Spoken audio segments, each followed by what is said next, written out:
Salutare internet, sunt Leo PC și am venit cu un nou truc.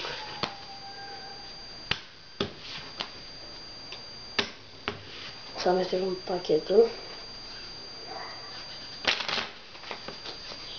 Foarte bine, să nu credeți că le-am mai aranjat. Bun.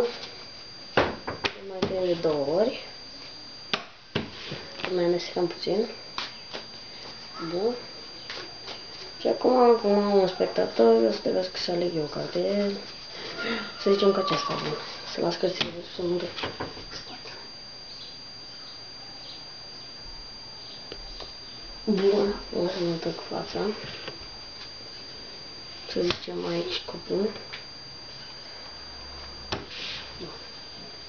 O să amestecăm cărțile. Trăim de 2 ori. Cartea în momentul acesta este pierdută în pachet, nu am de unde să știu care este. Să zicem că e neagră, așa cred eu. Să-mi imaginez. Zicem că e de treflă, cred. Nu am de unde să știu. Deci cartea e neagră și e de treflă.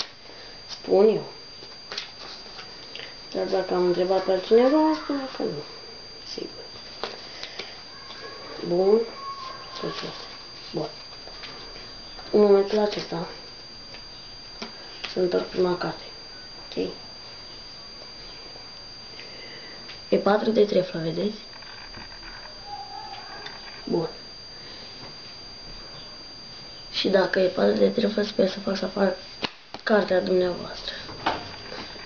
Aceasta era cartea?